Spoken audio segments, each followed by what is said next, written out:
Sa malawak na karagatan ng Romblon, mapulang katawan at mahabang galamay ang hanap ng ilang mangisda.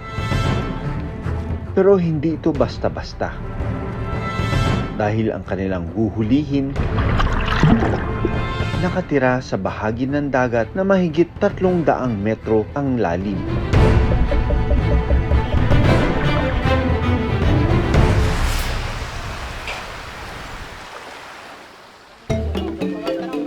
Hapon pa lang, inaayos na ng ilang residente ang mga pain na ginagamit sa pangisda bukas ng madaling araw. Iba-ibang lugar, iba-iba yung style nila ng pamumusit. Ginagamit din nila yung pinaka-pakpak or yung pinaka-fins ng mga nahuli nilang giant squid.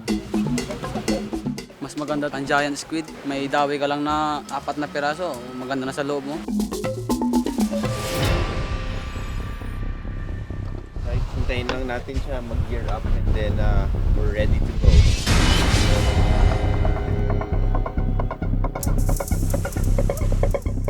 Medyo mahangin, maalon, pero pangkaraniwan daw sa kanila ito.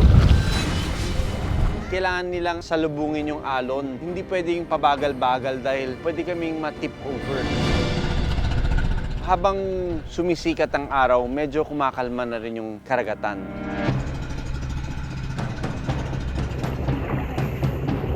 Dahil ito yung mga hooks. So pag kumain yung squid dito, masasabit siya ngayon dun sa mga hook. Anong next step natin? Ito na ba? Lagay tayo ng bandera, sir.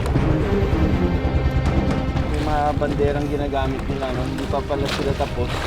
And ito yung kakabit nila. Pag may huli, usually, tumataas na ng ganyan.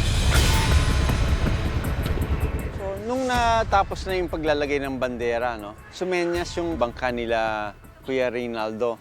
At mukhang may huli. Manual nila itong ginagawa sa pag-angat ng nylon. Yun, may huli yung kabilang bangka. Mukhang sineswerte tayo, no? Pero tingnan natin kung malaland nila yung giant squid nila.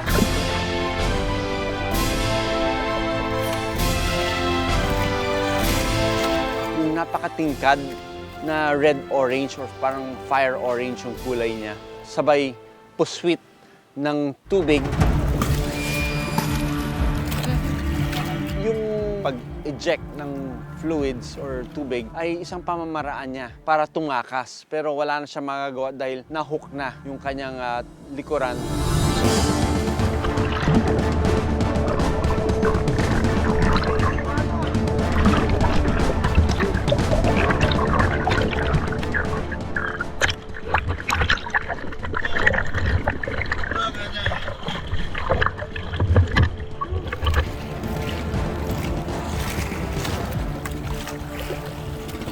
Makalipas lang ng ilang minuto, mukhang malaki daw. May huli na rin si Ramil. Ang galing. Very genius.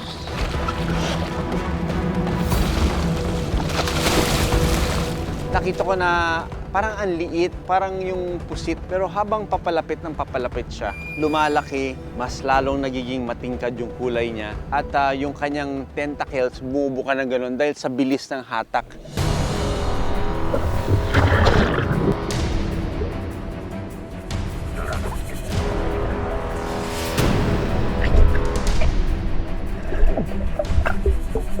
Umitim yung view ko dahil nag-squirt siya ng kanyang tinta. Ang bilis ng pangyayari, na-hook kagad nila itong giant squid. Saka siya bumuga ng tinta. Yun yung pamamaraan nila to escape a predator para lituhin nila. Oh, ito halos kasing haba ng katawan ko. So kaya ito tinawag na diamond back kasi ito yung palikpik niya parang diamond. Malaki din yung mata nila kasi kailangan nila yung malalaking mata na yan dahil madilim sa ilalim. Siguro nasa mga nito 4 na kilo. In that depth, around 400 meters deep into the sea, maraming mga nilalang doon. Nakahuli din kami ng bycatch, ano? Itong tinatawag na lancet fish o yung aswang na tinatawag nila. Uy! Ito yung aswang! Ilang beses na kami nakakahuli ng ganito, ano? Pero ito, baby. Buhay pa. Gumagalaw pa. Makalipas ang mahigit 5 oras sa laot, kailangan nang bumalik nila Ramil para ibagsak ang kanilang huli. So, dalawa lang inahuli natin. Okay na sir, kahit dalawa lang, basta may huli. Alright. So, isang maliit, isang medium. Ang isa sa mga namusit sa mas malayong lugar, mas malalaki ang naiuwing dalupapa. Yun, oh. Malaki. Tulungan kita, ah.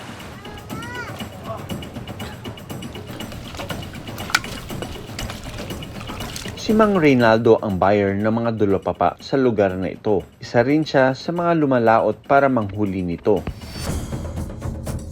Tubo siyang masbate, pero nang humina raw ang huli sa kanilang lugar, nagpa siyang dalhin ang paraan nila ng panghuhuli ng giant squid dito sa Romblon. Yung finished product niyan, para siyang cone, ano? Pag nalinis na nila, ganito yung pang-export niyan. So, dapat walang masugat, dahil pag may sugat, reject yun, ano? So, alam nyo ba kung saan nila dinadala ito, yung mga buyer nyo? Depende, minsan Japan, depende sa Wow. bansa ng order. Export, ano? Export For yan. export. Oo. Wow! Look at that, oh. Ang lalaki ng mga ibang huli nyo. Ilang kilo na itong naipon nyo? 150 kilos.